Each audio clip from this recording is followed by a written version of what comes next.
The Mahavali Mahasaya in Kothmale was bestowed to the Buddha Sasana by the President Maitripala Sirisena today. The Mahavali Mahasaya in Kothmale was bestowed to the Buddha Sasana today, 33 years after construction commenced. The stupa was conceptualized by the late Gamini Dissanayaka to commemorate the sacrifices of people who had to give up their lands and villages for the Mahavali project. The architect of the stupa was Vidya Jyoti Dr. A.N.S. Kulasinghe. The stupa, which is located on the shore of the Kothmale reservoir, is 289 feet tall and is second in height only to the iconic Ruwanwali Saya in Anuradhapura.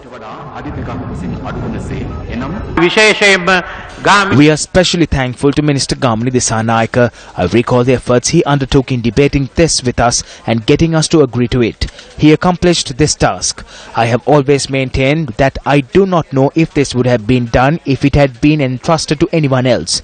Representatives of various communities including NJP Panditharatna, R.S. Cook and Sivanyanam assisted in this task. Today we have the Mahavali project.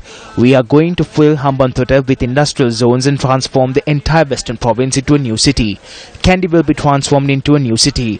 Polonnaruwa will be developed. We are building new homes in the Jaffna and in the hill country.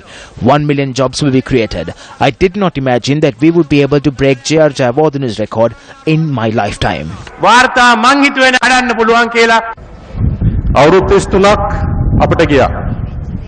It took 33 years. I was a little boy holding into his hand when work on this stupa commenced. Mr. President, Venerable Mahasangha, I never imagined that I would have to give leadership and great strength to make this a reality.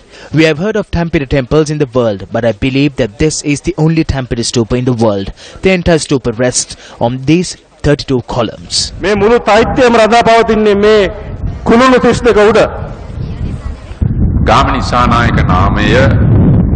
The name Gamini Dissanayaka is an immortal one. The period encompassing the tenure of 6 presidents is by no means short. We should be saddened on one hand why it took so long to complete construction work of this stupa. I personally know of the issues that were faced when attempting to complete construction of this stupa. However, as Buddhists, as citizens of this country and as a government, we are happy to vest this stupa in the Mahasangha. A special memento was presented to President Maitripala Sirisena at the occasion.